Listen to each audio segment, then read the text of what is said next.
ओम शांति। 7/1/2023 के ईश्वरीय महावाक्य हैं। आज के मधुर साकार मुरली का सार। आज मीठे बाबा ने कहा, मीठे बच्चे, तुम्हें बाप द्वारा बाप की लीला अर्थात ड्रामा की आदि मध्य अंत का ज्ञान मिला है।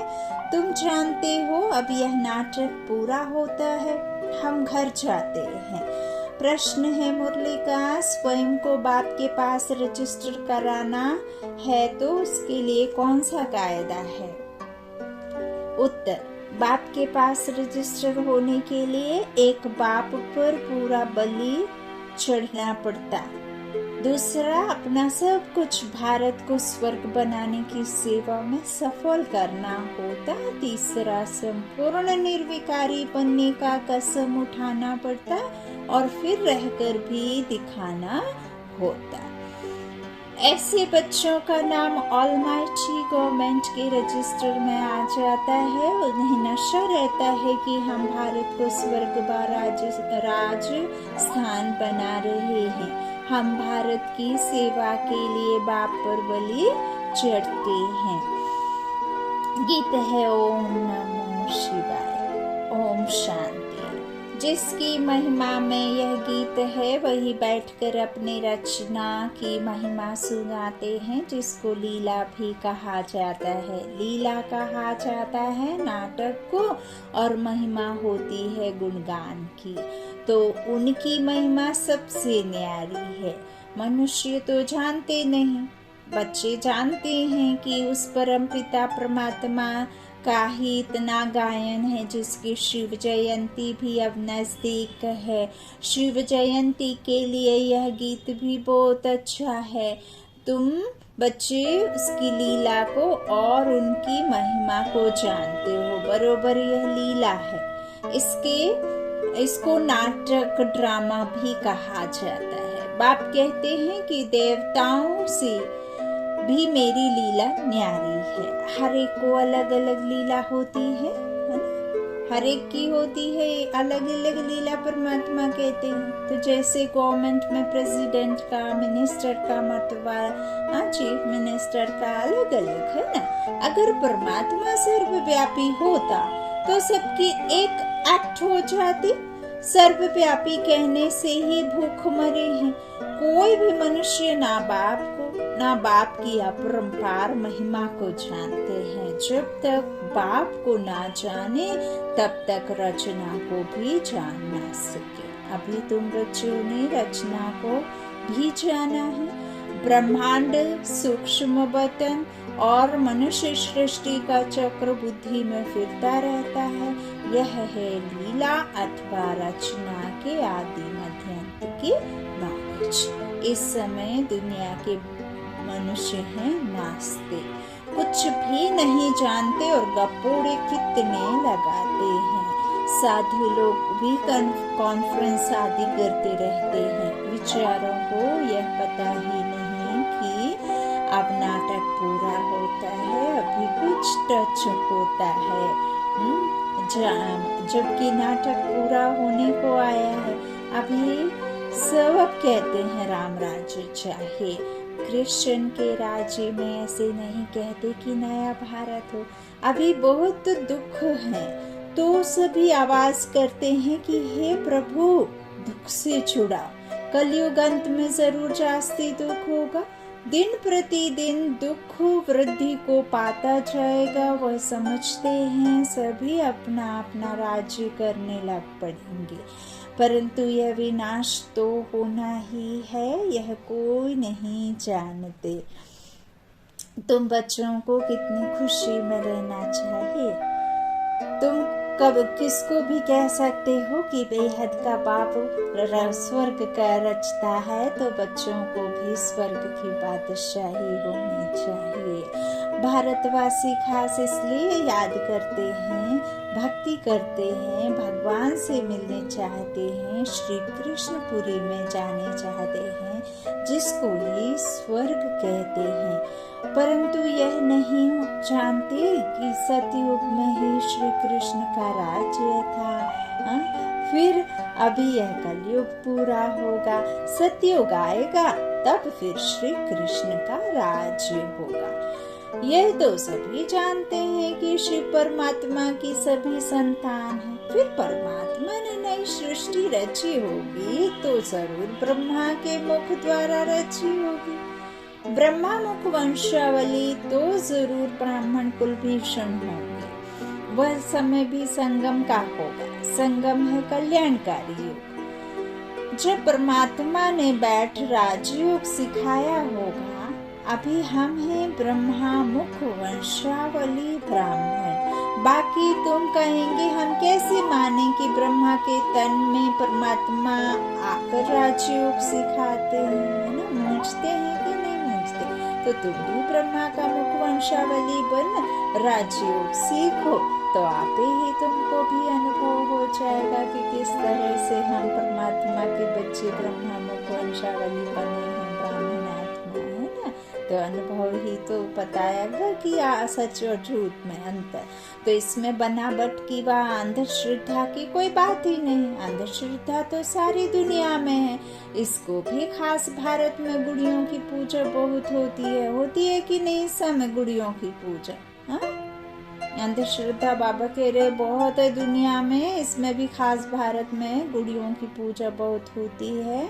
आइडल प्रस्थ भारत को ही कहा जाता है। ब्रह्मा को कितनी भुजाएं देते हैं। अभी यह कैसे हो सकता? हाँ, ब्रह्मा के बहुत बच्चे, जैसे विष्णु को 4 भुजाएं दिखाते हैं, 2 लक्ष्मी की 2 नारायण की, वैसे ब्रह्मा के भी इतने बच्चे होंगे। समझो 4 करोड़ बच्चे हो तो ब्रह्मा की 8 करोड़ भुजाएं हो जाए। तो परंतु ऐसे है नहीं। बाकी प्रजा तो जरूर होगी। यह भी ड्रामा में नोंद है। बाप आकर यह सब बातें समझाते हैं और कोई तो समझा ना सके तो वह तो समझ नहीं सकते कि आखिर क्या होना है। कितने प्लान्स बनाते हैं, किस्म किस्म के प्लान्स बनाते हैं। यहाँ बाबा का तुम बच्चों के लिए एक ही प्लान है और यह राजधानी स्थापन हो रही है। जो जितनी मेहनत कर आप सम्मान बनाएंगे उतना ऊंच पद पाएंगे। बाप को नॉलेजफुल, विल्सफुल, रहमदिल कहते हैं। बाप कहते हैं मेरा भी ड्रामा में पार्ट है। माया सब पर बेरहमी कर देती है, कर रही है। हमको आकर रहम करना पड़ता है। तुम बच्चों का राजयोग भी क्या करते? परमात्मा कह रहे हैं तुम बच्चों को भी राजयोग में ही सिखाता हूँ। सृष्टि चक्र का राज भी समझाता। नॉलेजफुल को ज्ञान का सागर कहा जाता है। तुम बच्चे जानते हो, किसको समझा भी सकते हो। यहाँ अंधश्रद्धा की तो कोई बात ही नहीं है। हम निराकार परम पिता परमात्मा को मानते हैं। वो हमारे पिता है ना, तो इसीलिए इनको फिर प्यार से मीठा बाबा बोलते हैं। पहले पहले उनकी महिमा करनी चाहिए। वह आकर राजयोग द्वारा स्वर्ग रचते हैं, फिर स्वर्गवासी की महिमा करनी चाहिए। भारत स्वर्ग था तो सभी सर्वगुण संपन्न 16 कला संपूर्ण थी। 5000 वर्ष की बात है तो परमात्मा की महिमा सबसे न्यारी है। फिर है देवताओं की महिमा। इसमें अंधश्रद्धा की बात नहीं। यहाँ तो सब बच्चे हैं, फॉलोअर्स नहीं है।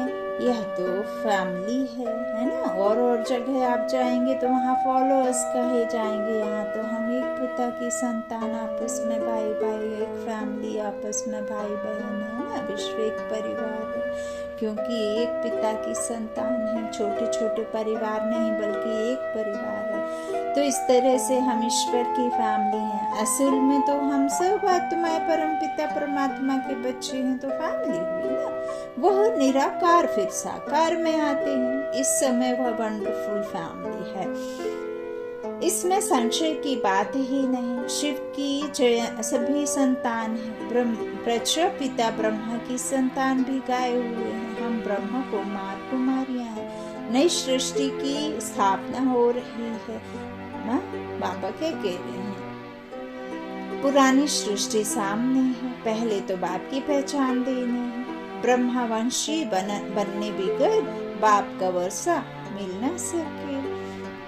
ब्रह्मा के पास यह ज्ञान नहीं है। ज्ञान सागर शिव बाबा है, उनसे ही हम वर्षा पाते हैं। हम हैं मुख वंशावली, सभी राजयोग सीख रहे हैं। हम सबको पढ़ाने वाला शिव बाबा है, जो इस ब्रह्मा तन में आकर पढ़ाते हैं। यह ब्रह्मा जो प्रजापिता ब्रह्मा जो व्यक्त हैं, वह जब संपूर्ण बन जाते हैं तब फरिश्ता बन जाते हैं, है ना? साकार से फिर आकार में आ जाते हैं। बाबा कह रहे हैं कि फरिश्ता तब बनते हैं जब वो संपूर्ण कर्मातीत हो जाते। सूक्ष्म वतन वासियों को फरिश्ता कहा जाता है। वहाँ हड्डी मांस नहीं रहता। बच्चियां साक्षात्कार भी करती हैं, जो बहनें भोग लेकर ट्रांस में जाती हैं ना। बाप कहते हैं भक्ति मार्ग में अल्पकाल का सुख भी मेरे द्वारा ही तुमको मिलता है। दाता मैं एक ही हूँ, इसलिए ईश्वर अर्पण करते हैं, समझते हैं ईश्वर ही फल देते हैं। साधु संत आदि का कभी नाम नहीं लेते हैं। देने वाला एक बाप है। कर के निमित्त कोई द्वारा दिलाते हैं उनकी महिमा बढ़ाने के लिए। वह सब है अल्पकाल का सुख, यह है बेहद का सुख। नए नए बच्चे आते हैं तो समझते हैं कि जिस मत पर हम थे उनको फिर हम यह नॉलेज समझा। इस समय सब माया की मत पर है। यहाँ तो तुमको ईश्वरीय मत मिलती है। यह मत आधा कल्प चलती है, क्योंकि सतयुग त्रेता में हम इसकी प्रारब्ध भोगते हैं। वहाँ उल्टी मत होती है, क्योंकि माया ही नहीं है तो उल्टी मत तो बाद में ही शुरू होती है, जब माया आए है ना। तो अब बाबा हमको आप समान त्रिकालदर्शी त्रिलोकीनाथ बनाते हैं। ब्रह्मांड का मालिक भी बनते हैं, फिर सृष्टि के मालिक भी हम बनते हैं। बाप ने बच्चों की महिमा अपने से भी ऊंच की है। सारी सृष्टि में ऐसा बाप कभी देखा जो बच्चों के ऊपर इतनी मेहनत करे, है ना। पिता ही कर सकता है ना, मेहनत करे और अपने से भी तीखा बनाए। कहते हैं तुम बच्चों को मैं विश्व की बादशाही देता हूँ, मैं नहीं भोगता। बाकी दिव्य दृष्टि की चाबी मैं अपने हाथ में रखता हूँ। भक्ति मार्ग में भी मुझे काम में आती है। अब भी ब्रह्मा का साक्षात्कार कराता हूँ कि इस ब्रह्मा के पास जाकर राजयोग सीख भविष्य प्रिंस बनो। यह तो बहुतों को साक्षात्कार होता है। प्रिंस तो सभी ताज सहित होते हैं। बाकी बच्चों को यह पता नहीं पड़ता कि सूर्यवंशी प्रिंस का साक्षात्कार हुआ व चंद्रवंशी प्रिंस का। जो बाप के बच्चे बनते हैं वह प्रिंस प्रिंसेस तो जरूर बनेंगे। फिर आगे क्या, आगे व पीछे। अच्छा, पुरुषार्थ होगा तो सूर्यवंशी बनेगा, नहीं तो चंद्रवंशी। जिसको जिसमें आना है उस हिसाब से पुरुषार्थ करो। यहाँ रहना है तो फिर मत पुरुषार्थ करो, मत याद करो, मत ज्ञान सुनो। और जाना है चंद्रवंशी सूर्यवंशी राज्य में तो फिर पुरुषार्थ करो। तो सिर्फ प्रिंस को देखो खुश नहीं होना है, यह सब पुरुषार्थ पर मदार रखते हैं। बाबा तो हर एक बात क्लियर समझाते हैं। इसमें अंधश्रद्धा की बात नहीं है। यह है ईश्वरीय फैमिली। इस हिसाब से तो वह भी ईश्वरीय संतान है, परंतु वह कलयुग में है, तुम संगम पर हो। किसके पास भी जाओ बोलो हम शिववंशी ब्रह्मा मुख वंशावली। ब्राह्मण ही स्वर्ग का वर्षा पा सकते हैं। किसको अच्छी रीति समझाने की मेहनत करनी पड़ती है। 150 को समझाएं तब उनमें कोई एक निकले। जिसकी तकदीर में होगा वह कोटों में कोई निकलेगा। आप सामान बनाने में टाइम लगता है, बाकी साहूकार का आवाज बड़ा होता है। मिनिस्टर के पास जाते हैं तो पहले वो पूछते हैं आपके पास कोई मिनिस्टर आता है। जब सुनाते हैं कि हाँ आते हैं तो कहेंगे अच्छा हम भी चलते हैं। बाप कहते हैं मैं बिल्कुल साधारण हूँ। तो साहूकार कोई बिरला ही आते हैं, आने जरूर हैं, परंतु अंत में। तुम बच्चों को बहुत नशा रहना चाहिए, उन्हों को समझाना है हम तो भारत की तन मन धन से सेवा करते हैं और तुम भारत की सेवा के लिए ही बलि चढ़े हो ना। ऐसे फिलैंथ्रोपिस्ट कोई होता नहीं। बाबा कहते हैं वह तो कोई पैसे इकट्ठे कर मकान आदि बनाते रहते हैं, आखिर तो यह सब कुछ मिट्टी में मिल जाना है। तुमको तो सब कुछ बाबा पर बलि चढ़ाना है, भारत को स्वर्ग बनाने की सेवा में ही सब कुछ लगाना है, तो फिर वर्षा भी तुम ही पाते हो। तुमको नशा चढ़ा हुआ है। हम ऑलमाइटी अथॉरिटी के बच्चे हैं, हम सर्वशक्तिमान के बच्चे हैं। 100 सूर्यों से भी तेज जिसका प्रकाश में एक लाल दुनिया का मालिक सर्वशक्तिमान भगवान के बच्चे हैं। हम उनके पास रजिस्टर हो गए। बाबा पास रजिस्टर होने में बहुत मेहनत लगती है। जब संपूर्ण निर्विकारी पने का कसम उठावे और रहकर भी दिखाए तब बाबा उसे रजिस्टर करते हैं। बच्चों को बहुत नशा रहना चाहिए कि हम भारत को स्वर्ग व राजस्थान बना रहे हैं, तब उस पर राज्य करेंगे। अच्छा मीठे मीठे सीखी लादे बच्चों प्रति माता पिता बाप दादा का याद प्यार और गुड मॉर्निंग। रूहानी बाप की रूहानी बच्चों को नमस्ते। हम रूहानी बच्चों की रूहानी माता पिता बाप दादा को नमस्ते नमस्ते नमस्ते। शुक्रिया बाबा, शुक्रिया शुक्रिया, लव यू बाबा। धारणा के लिए मुख्य सार है। पहला बाबा ने कहा हम ईश्वरीय संतान एक ईश्वर के फैमिली के हैं, हमें अभी ईश्वरीय मत मिल रही है। इस रूहानी नशे में रहना है, उल्टी मतों पर नहीं चलना है। उल्टी मतों पर मत पर मन मत पर बहुत चलिए, अब सिर्फ और सिर्फ श्री मत पर चलना है। श्री श्री सिर्फ और सिर्फ श्री भगवान को कहते हैं, उनकी मत पर चलो और क्या बन जाओ, बेफिक्र बादशाह। दूसरा, भारत की सेवा के लिए ब्रह्मा बाप के समान पूरा पूरा बलि चढ़ना है। तन मन धन भारत को स्वर्ग बनाने में सफल करना है। पूरा पूरा फिलैंथ्रोपिस्ट अर्थात दानी बनना है। फिलैंथ्रोपिस्ट बाबा ने कहा है, अर्थात तुमको क्या बनना है? पूरा पूरा दानी बनना है। वरदान है परमात्मा प्यार की छत्र छाया में सदा सेफ रहने वाले दुखों की लहरों से मुक्त हो गए। दुखों की लहरों से मुक्त। आगे परमात्मा की छाया में, छत्र छाया में 1 फीट ऊपर सदा परमात्मा की छत्र छाया तुम्हारे साथ छतरी बनकर चल रही है कि नहीं बन रही है? जैसे कमल पुष्प कीचड़ पानी में होते भी न्यारा रहता है और जितना न्यारा उतना सबका प्यारा है। ऐसे आप बच्चे दुख के संसार से न्यारे और बाप के प्यारे हो गए। यह परमात्मा प्यार छत्र छाया बन जाता है और जिसके ऊपर परमात्मा छत्र छाया है उसका कोई क्या कर सकता? कहते हैं ना, ऊपर वाले से मजबूत रिश्ता बना लो तो नीचे वालों की कोई भी बात तुमको हरा नहीं सकती। सकती, कोई भी शक्ति आपको नीचे नहीं कर सकती। इसलिए फखुर में रहो कि हम परमात्मा छत्र छाया में रहने वाले हैं। दुख की लहर हमें स्पर्श भी नहीं कर सकती है।